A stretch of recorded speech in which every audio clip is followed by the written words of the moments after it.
with you.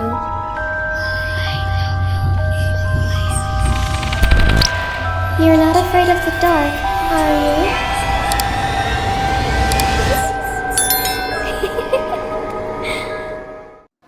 Hi, Assalamualaikum semua orang. Kamar Nasim here. I hope you are in a good mood today because it's a good day to have a good day. So, Kamar datang daripada video yang sebelum ni. So, nampak dah kering kot. Kamar nak basuh kejap kejap. Okay, looking good, looking fresh. So, hari ni kita ada kisah seram university, guys. Kejap.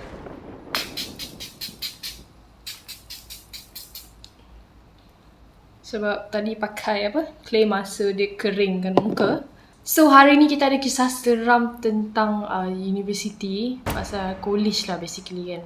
Dah lama tak dengar cerita kisah seram universiti kan. Orang share sebab selama ni banyak share pasal kisah seram asrama, kisah seram sekolah.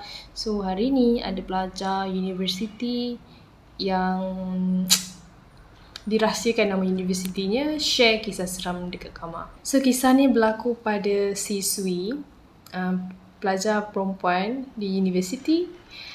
Kita bagi nama dia Nilam. So kisah yang berlaku dekat dia ni disebabkan college dia yang agak keras. Jadi sebelum kita teruskan video ni, jom kita baca doa dulu, mohon perlindungan dari Allah dari gangguan syaitan. A'udzubillahi minasyaitonirrajim. Bismillahirrahmanirrahim. Rabbi a'udzubika min hamazati syayatin wa a'udzubika rabbi an yahdurun. Wahai Tuhanku, aku berlindung kepadamu daripada bisikan-bisikan syaitan, dan aku berlindung juga kepadamu wahai Tuhanku daripada kedatangan mereka kepadaku. Amin ya rabbal alamin. So dulu dekat Universiti Nilam ni ada dua college je. Satu college perempuan dan satu lagi college lelaki. Lepas tu dia tambah lagi satu college. Kira college barulah. Sebab bilangan pelajar perempuan kat situ makin meningkat. Nak dijadikan cerita, masa Nilam semester 1, selalunya semester awal-awal ni dapat free college. Tapi kau tak boleh pilih lah. Dia akan masukkan random and management lah yang akan pilih roommate-roommate dia. So Nilam tak kenal lah siapa-siapa masa tu kan. Dapatlah dia college Pangsa. Ni kawan main sebut je lah college, nama college tu sebab dia bagi contoh college A. So kita panggil college Pangsa. So masa first time dia move in dalam college tu, Nilam tak suka gila. Dia terus rasa nak balik sebab college dia tu buruk gila. Dia mengharap sangat dapat college setia, which is college yang baru dibina tu lah. Sebab facility semua baru-baru kan, so lawa gila lah. So katil semua seorang-seorang dapat, single bed. Tak macam katil dekat college Pangsa dia ni, semua double decker, siap berbunyi-bunyi macam nak roboh dah. Rupanya college Pangsa ni adalah college pertama yang dibina dekat universiti tu. Patutlah semua facility dia macam dah nazak. Semua buruk dan old fashion. Seminggu selepas dia cuba sesuaikan diri dekat tempat baru tu, ada satu malam ni, Nilam dengan roommate dia pergi cari makan dekat kafe bawah college Pangsa tu. Nasib baik kafe dekat college Pangsa ni sedap-sedap walaupun tak banyak pilihan. Sebab tak ramai orang datang kat college ni. That's why lah peniaga dekat kafe tu pun cukup-cukup je untuk bagi makan dekat pelajar yang menginap college Pangsa ni. So masa diorang turun tengah sedap-sedap makan dekat kafe kan, tak ramai orang. Masa tu pukul 8 malam, baru je lepas solat maghrib. Tiba-tiba terpasang dekat speaker college tu alunan berzikir dengan Asmaul Husna.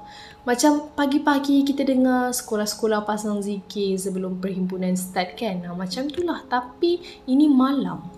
Diorang macam terkejut. Dah lah kuat kan speaker. Lama jugalah dalam setengah jam macam tu.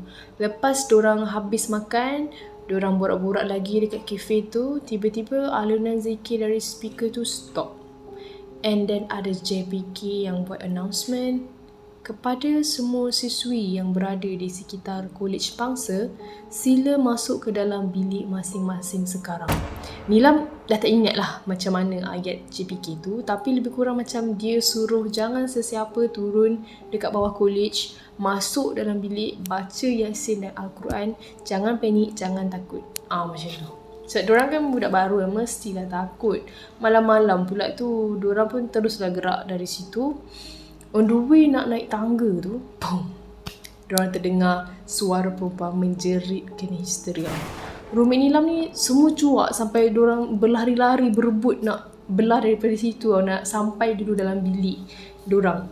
Lepas tu ada beberapa macam jawatan kuasa college macam tu lah yang meronda dekat setiap level bangunan tu and pastikan semua siswi tenang dalam bilik masing-masing. Malam tu ramai gila tak tidur, lampu terbuka sepanjang masa, speaker dekat college tu tak berhenti-henti buka alunan Al-Quran. Pukul 10 malam, Nilam berborak dengan jiran sebelah bilik dia.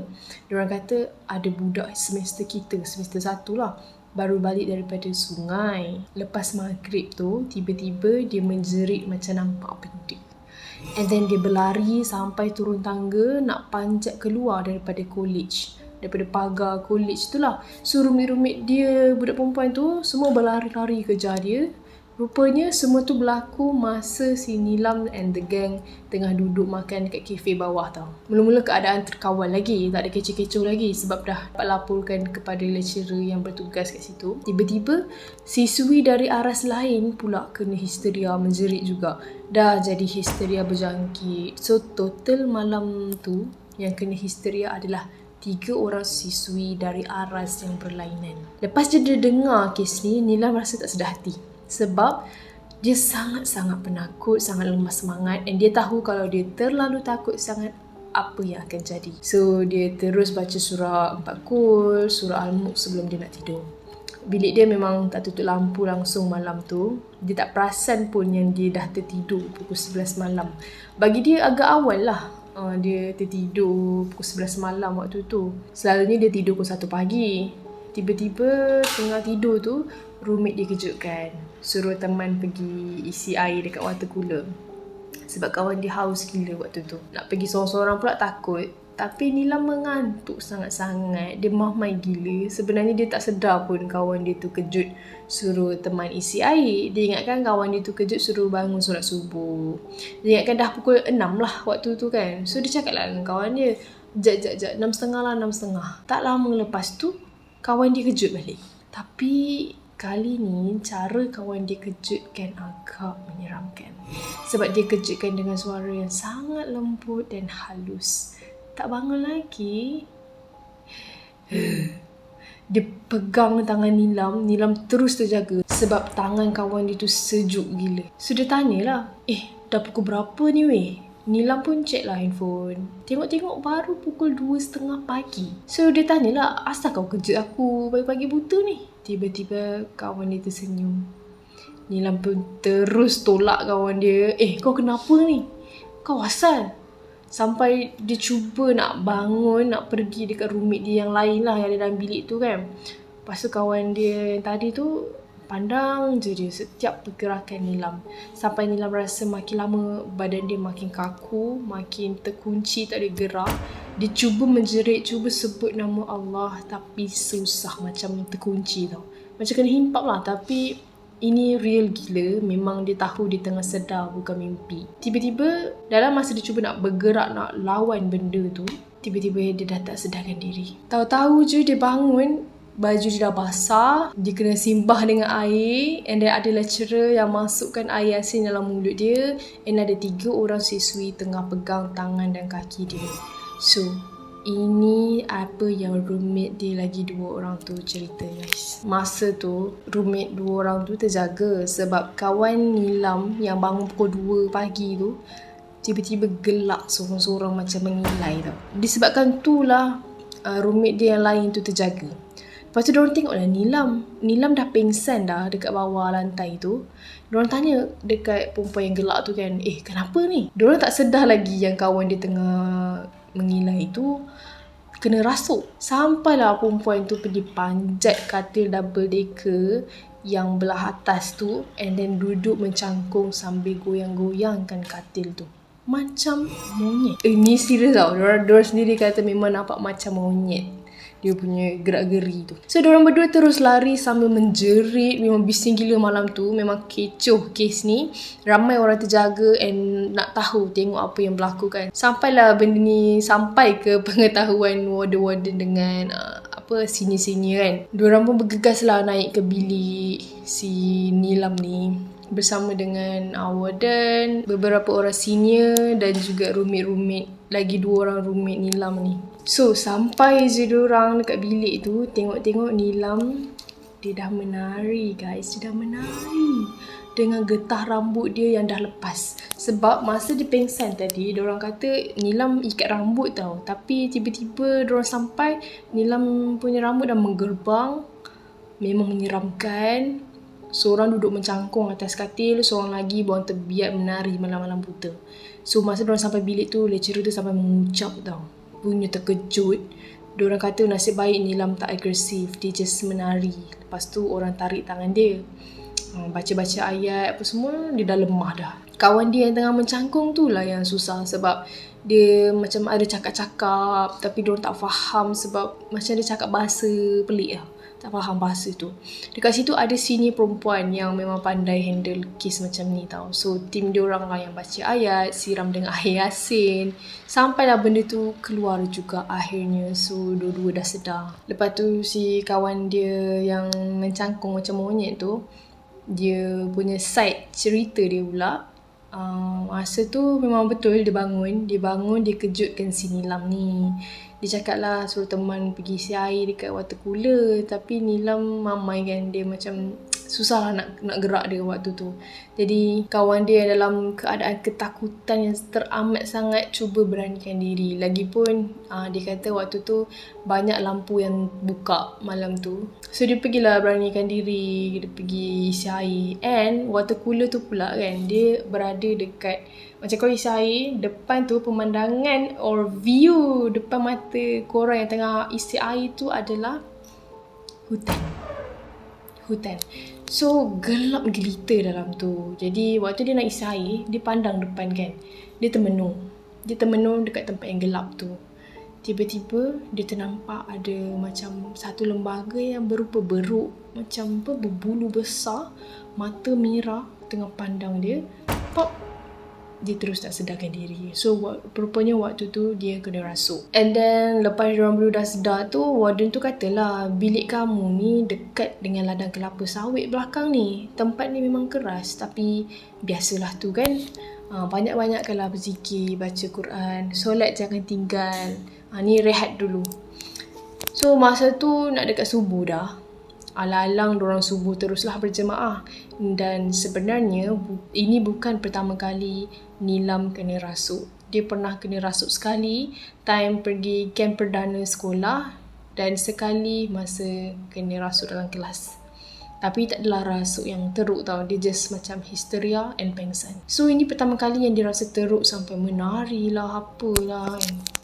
Jadi dia agak terkejut malam tu. Dia ingat sampai situ je. Beberapa hari selepas tu, dia kerap rasa macam ada orang menyanyi dekat belakang dia. Tapi bila dia pusing belakang, tak ada orang. Dia rasa mungkin sebab dia banyak berfikir sampai terdengar suara-suara macam tu. Sampailah ada satu hari ni, waktu tu hari Khamis, masa tu dia tengah study.